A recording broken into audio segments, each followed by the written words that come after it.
بسم اللہ الرحمن الرحیم۔ السلام علیکم ناظرین، آپ میرے یوٹیوب چینل دیکھ رہے ہیں۔ میں محمد فیصل عزیز۔ آج کا جو ہمارا ویلوگ ہے یہ مسلمانوں کی زوال پرستی کے اوپر ہے۔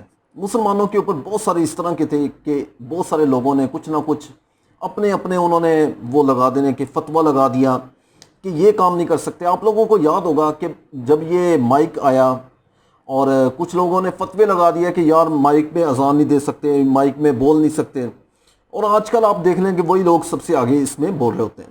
اسی طرح ایک مشین تھی، اس مشین نے مسلمانوں کو 400 سال پیچھے دھکیل دیا۔ اس کی میں آپ کو ایک ڈیٹیل بتاتا ہوں۔ ایک فتویٰ جس نے مسلم تہذیب کو جہالت کے کفن میں لپیٹ کر رکھ دیا۔ پرنٹنگ مشین جرمنی کے ایک سنار گوتنبرگ نے 1455 میں ایجاد کی۔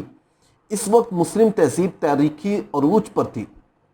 عثمانی خلافت کی عظیم سلطنت ایشیا میں شام، عراق، ایران، آرمینیا، آذربائیجان، اردن، سعودی عرب، یمن، مصر، تیونس، لیبیا، موراکو تک، اور یورپ میں یونان، روم، Bosnia, Bulgaria, Romania, Estonia, Hungary, Poland, Austria, Crimea تک پھیلی ہوئی تھی۔ مذہبی علماء نے فتویٰ دے دیا کہ پرنٹنگ مشین بدعت ہے، اس پر قرآن اور اسلامی کتابوں کا چھاپنا حرام ہے۔ عثمانی خلیفہ سلطان سلیم اول نے پرنٹنگ مشین کے استعمال پر موت کی سزا سنا دی۔ مسلم ممالک پر یہ پابندی 362 سال برقرار رہی۔ ہاتھ سے لکھے نسخے چھاپے خانہ کے مقابلہ کیسے کرتے؟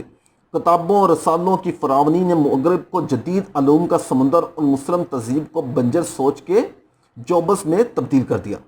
جاگے تو فکری بینائی ہو چکی تھی۔ آخر 1817 میں فتویٰ اٹھا لیا گیا، لیکن ان پونے 400 سال کی پابندی نے مسلم تہذیب کو عقیدوں کا ذہنی غلام بنا دیا، از خود سوچنے کی صلاحیت سے محروم کر دیا۔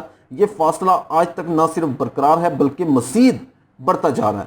مقام حیرت ہے کہ مسلمانوں کو اس تہذیبی زیال پر ملال بھی نہیں، نہ ہی یہ تاریخ نصاب میں پڑھائی جاتی ہے کہ نئی نسل سابقہ غلطیوں سے سبق سیکھ سکے۔ یہ ہماری تاریخ میں کیا جانے والا ایک ظلم تھا، اور اس بارے میں موجودہ نسل کو ذرا بھی معلومات نہیں ہوں گی۔ یہ کوئی ایک فتویٰ نہیں تھا۔ سائنس کی ہر ایجادات پر اسی طرح فتوے جاری کیے گئے، اور بعد میں اس سے فائدہ اٹھانے والوں میں بھی سب سے آگے ہوتے ہیں۔ مسلمانوں کی ناکامی کی سب سے بڑی وجہ جدیدیت کے اصول کو چھوڑ کر روایتی ماڈرنائزیشن، جس لعنت کو گلے سے لگا لیا، ٹریڈیشن پسندی اور نہ روکنے والے زوال کی ایک وجہ یہ بھی ہے کہ ہم نے آسانیاں تقسیم کرنے کی بجائے مشکلات سے لڑنے کا فن سیکھ لیا ہے۔ بالکل اسی طرح میں آج کل سنتا ہوتا ہوں مفتی طارق مسعود صاحب کو، بہت ہی اللہ تعالیٰ ان کو جزائے خیر دے۔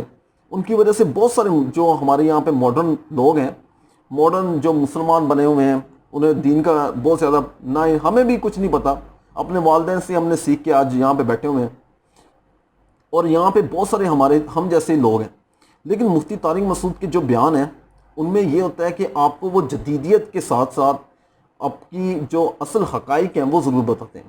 اس میں یہ ہے کہ وہ آپ کو ایک عام سی ایگزامپل کے ساتھ، دور حاضر کی ایگزامپل، آج کل سننا بھی یہی چاہتے ہیں لوگ، پرانی باتیں نہیں سننا چاہتے ہیں، وہ چاہتے ہیں کہ اسی دور حاضر سے ہمیں کوئی ایگزامپل دی جائے اور ہم اپنے اسلام کی طرف واپس آئیں۔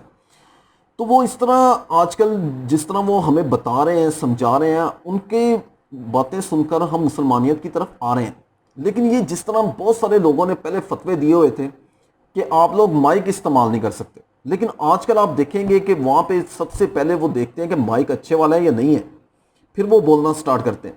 اسی طرح بہت سارے اس طرح کے تھے، ہمارے اپنے آباء و اجداد جو تھے انہوں نے غلطیاں کی ہیں، اور جس کی وجہ سے ہم آج تھوڑے سے نہیں بہت زیادہ پریشانیوں میں مسلمان اس ٹائم گرے ہوئے ہیں۔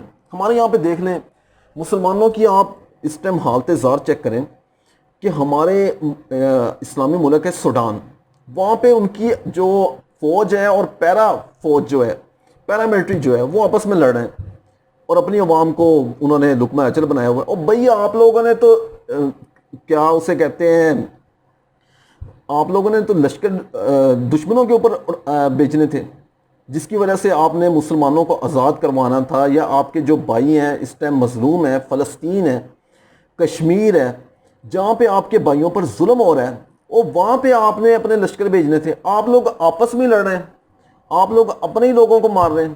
اس طرح تو آج کل ہمارے مسلمانوں کا حال ہو چکا ہے۔ تو پھر کیا ہم نے کیا تاریخ سے سبق سیکھا ہے؟ ہم نے تاریخ سے بس یہی سبق سیکھا ہے کہ ہم نے کچھ سبق نہیں سیکھا ہے. اس کی وجہ یہی ہے کہ ہم تاریخ سے بھی دور ہیں اور علم سے بھی دور ہیں. اس کے ساتھ ہی اپنا اور اپنے اس چینل کا خیال رکھیں. تب تک کے لیے اللہ حافظ.